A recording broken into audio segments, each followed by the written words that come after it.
I'm from Cameroon in Africa originally. So that was our born, and I've been in the US for 21 years. But one thing that brought me to the US was just chasing a dream, a childhood dream. And growing up, if I recall clearly, we didn't have the same opportunity growing up. Okay. So I basically have to work my way up, and the good thing is my parents always push for education. The number one on a family of four, so I have three siblings. But unfortunately, life I took two siblings away, so I'm just left with my younger sister. And again, I think that education and whatever the parents ingrain at the little age by showing us the right thing to do and the wrong thing to do, we just build up from there and make decisions from there. And at the end, you're going to be successful. Yes, sir. Yes, sir. So, did you get your grade school education in Cameroon, or? Yes, that's a good question. So when I came to the U.S., I joined the college at the junior level. So I brought almost all the way up to 2 years of university from outside that I converted to the U.S. system just to join the U.S. system at the junior level. Okay. Okay. And then, so you're, I guess, what the equivalent of high school? High school in Cameroon, is it a lot like the high school here in the U.S., or is it a lot different, or? It is a lot different. Okay. And if I have to probably make a statement today, I think it was much easier for me when I got here, because what I was learning back then, just think about you were in 2021 and Cameroon still used the book like 1930, 35, where probably the science or the math, or even if you learn English, is kind of old and it's kind of really hard. Okay. Because the opportunity is not there. So what we learn is a big gap. So when I came here and I'm in college and I see my peers taking like algebra, I learned this 6-7 years ago. Okay, so that's a gap right there. So you had an advantage then. Yes. So it was much easier for me coming from the outside. And I think talking to some people today is still a gap there. Folks that are coming from the outside are kind of advanced compared to the U.S. education system. Okay. Okay. Yeah. And then coming from Cameroon, and did you know what you wanted to do when you came to the U.S. to go to university? Yes. I mean, again, it's a childhood dream, and I always wanted to be a pilot. But initially, I was aiming to be like a doctor at the youngest age. Watching one show one day because I wanted to be a surgeon, because I think what really attracted me was just the uniform. And back in the days, me growing up, now maybe today everything has changed. I see a lot of doctors with different type of color, but a surgeon in my culture or whatever I knew was the one wearing like a green uniform. And he was the top-notch guy. And I recall like watching the type of show like ER, emergency room in the States, where I don't want to say it's God, but everything gravitated around that person. And I want to be that person. But again, I was watching a show because that surgeon did so many surgery. He was young, I think he was around like 45 years of age, and he started having like a handshake kind of disease. He couldn't do surgery. I was like, that's too early to end his career. So I got to switch to something else. And then the pilot thing just come across my mind. And I was like, yeah, that's nice. I want to be a pilot. Okay, so I know what to do, and I'm just gonna press on. Yeah, I wanted to be a pilot when I was younger, and I just got some bad information.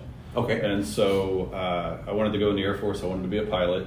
And the information that I had gotten from my high school counselor and a combination of my parents, and I think it was just ignorance on both the parts. I'm not saying they were stupid. They were just ignorant. They didn't know. And so the counselor at the school said I had to have a letter from a congressman and a senator from the state of Ohio endorsing me to go to the Air Force Academy. And the Air Force Academy was the only way that I could go. I could have no physical disabilities. I couldn't wear glasses, and I had to be, physically fit and this, that, and the other. And they made it seem like it was just virtually impossible. And so later on in life, of course, after having the wife and the kids, and later on just looking at it, I found out that you don't need all that. And so kind of share with us your journey to becoming a pilot. And I know it was a long one for you. And so if you wouldn't mind sharing a little bit about that journey and what it took, and then we can go from there. Yeah, it's a long journey. Again, it started in Cameroon. And for you to go outside, let's say you want to go have a higher education somewhere, you need to meet some criteria. So for me to probably come to the US saying, hey, I want to be a pilot in the US, I have to meet some criteria, because just for you, when you're looking at the immigration side of the business, to get a visa, say, hey, I want to come to university, they want to check your education background to make sure you meet the required minimums and stuff like that. So I meet all those requirements. Now, prior to that, I have not touched an airplane at all, so I have no clue. So I get to the US 21 years ago. Folks that I'm taking class, like a flying lessons, they're already ahead of me. Okay. Because they probably start at 16, they have access to go to any, what we call FBO, so fixed base operator. Around the airport, you have the major airport where passenger comes in, but sometime around you got like the business side of it, and you got the general aviation side of it. So everybody can walk in, you want to rent an airplane, just probably for a birthday. Guess what? People that have access. I don't have that access in Cameroon. So I got to work my way through. So the technique that I use, I was going to college in Daytona Beach.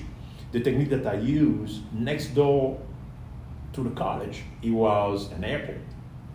And I got hired to work at the airport as just a regular customer service. So I did baggage handling, I did customer service, I was selling tickets like back in the days we were able to do that. It was not somewhere else like on the web or online where you buy your ticket by yourself. It was kind of old-fashioned way. So that would keep me engaged with my dream, because I could have get a job somewhere else, but that would disconnect me in terms of focusing. So that's what I did here when I was in the States. So now, usually it depends if you have the financial means, you can make it happen as quick as you want based on what you have in your pocket. That was not my case. So I have to work license after license. What I mean about that is like, okay, you want to be private pilot, for example. So you're going in, you say, okay, those are the requirements and this is how much it would cost. Okay. I step back, I go and work 6, 7 months, 9 months, raise that money, get that money, go do the flight, burn that money, get the license, and move on to the next deal again. So it takes you longer that way. But at the end of the day, when I'm sitting here today, for my peers that got done probably 5, 6 years prior to me, we're all the same. Because the license does not have something ingrained saying, okay, you know what?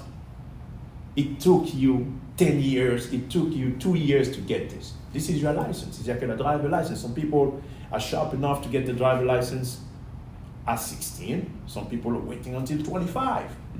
So again, it goes down to the individual, it goes down to the motivation, it goes down to the determination you have, and what you really try to do for yourself. Because at the end of the day, I'm a parent today, but at the end of the day, I think that our role as a parent is to show to our kids the good, the bad. So they take that, and the world is open. My time, the world was not open. We didn't have no podcasts. We didn't have any internet that I can know exactly what happened on the other side of the planet.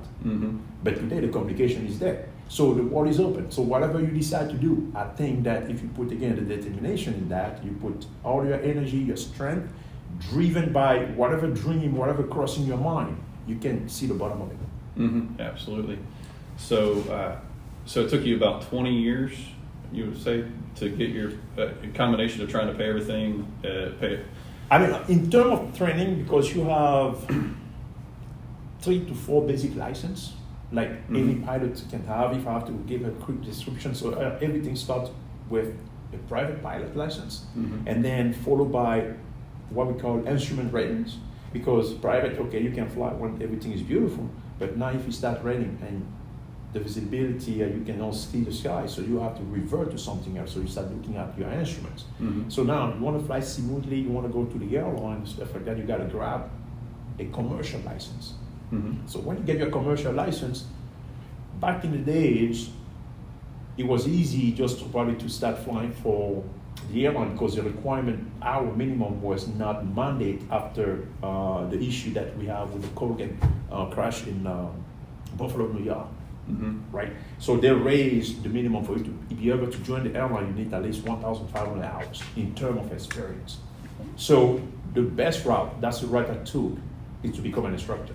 Because when you become an instructor, you stop paying for your license. Now you teach. You're just a teacher. You're teaching someone else. Smart. So you're gonna build your hours that way. And now the transition from that standpoint is to join the regional airline. So small commuter, 50-seater, 20-seater, 19-seater. You build your experience that way. So when you get done with that, now you're marketable to deal with the major airline. Okay. So you got choice. You just send your resume left and right based on the culture that you want to be in, and they like your paperwork, they will invite. If you like this short clip and want to watch the full interview, you can do so by clicking on the link below. For more short clips, you can click on either of these recommended thumbnails on your screen. Be sure to hit the subscribe button so you don't miss out on any of our new content. Thanks again for watching Career Library.